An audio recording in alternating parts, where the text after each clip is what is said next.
Klasifikasi Baku Lapangan Usaha Indonesia atau yang dikenal dengan KBLI. Nah, pasti muncul nih banyak pertanyaan terkait dengan kenapa sih harus menggunakan KBLI? Apa sih benefitnya dan atau apa efeknya bila tidak menggunakan KBLI tadi atau menjalankan usaha tanpa mengikuti panduan dari KBLI? Isunya adalah terkait dengan validitas atas legalitas teman-teman. Klasifikasi Baku Lapangan Usaha Indonesia atau yang dikenal dengan KBLI.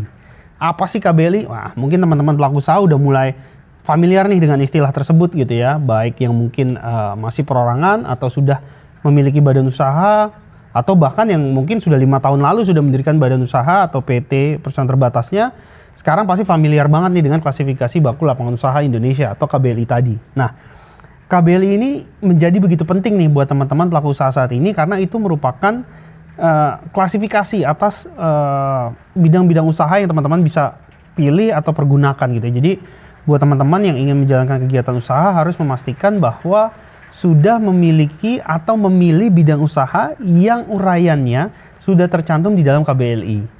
Nah, pasti muncul nih banyak pertanyaan terkait dengan kenapa sih harus menggunakan KBLI?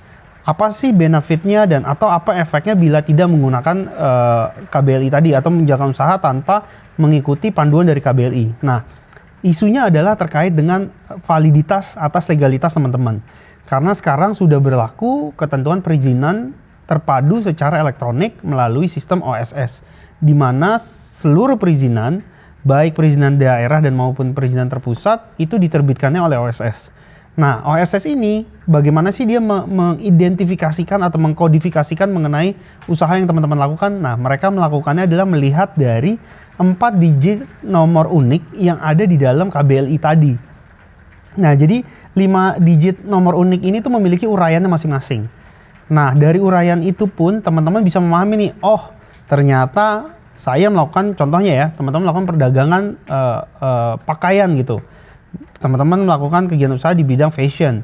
Nah, ternyata nih dari 5 digit nomor KBLI itu ada beberapa pembeda gitu ya. Misalkan ada perdagangan besar. Apa sih perdagangan besar? Nah, perdagangan besar ini kaitannya dengan kegiatan distribusi atau ekspor dan impor. Kemudian ada 5 digit KBLI yang mengarah kepada perdagangan eceran. Apa ini perdagangan eceran? Nah, yang di sini dimaksud dengan perdagangan eceran adalah terkait dengan retail. Jadi kalau teman-teman memiliki toko, maka teman-teman jangan sampai salah memilih KBLI. Jangan sampai teman-teman memilih KBLI perdagangan besar untuk pakaian, padahal usaha teman-teman adalah memiliki outlet gitu ya, outlet fashion outlet gitu. Jadi itu akan menghasilkan validitas legalitas yang tidak sesuai. Nah, jadi ini penting sekali buat teman-teman pahami bahwa KBLI ini menjadi salah satu kunci dalam permohonan izin usaha yang berlaku saat ini. Dalam pemberian izin, tadi ya, pertama sistem atau aplikasi OSS tadi secara elektronik akan melihat atau mengidentifikasi dari 5 digit KBLI.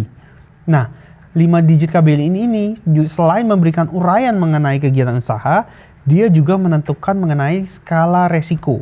Skala resiko ini adalah dasar ya buat pemerintah menerbitkan izin. Semakin rendah skala resikonya, teman-teman hanya butuh yang namanya nomor induk berusaha atau NIB. Tapi semakin tinggi skala resiko usahanya, maka teman-teman membutuhkan izin lanjutan yang diterbitkan dari kementerian-kementerian terkait yang mengepalai atau membina bidang usaha yang teman-teman jalankan. Nah, jadi ini menjadi suatu hal yang penting, apalagi bila teman-teman baru mau mendirikan perseroan terbatas atau bentuk badan usaha lainnya gitu ya. Teman-teman harus paham nih, KBLI saya apa ya? Dan tidak hanya di situ, apabila ternyata teman-teman juga masih memilih untuk menggunakan orang perorangan gitu ya, status pribadi sebagai pelaku usaha, teman-teman juga harus punya KBLI gitu. Jadi tidak hanya badan, tapi perorangan pun juga harus punya KBLI untuk bisa menerbitkan nomor induk berusaha tadi. Sehingga legalitas usaha teman-teman, baik perorangan maupun PT, akan aman dan legal. Bantuin bisnis kamu jadi aman dan halal.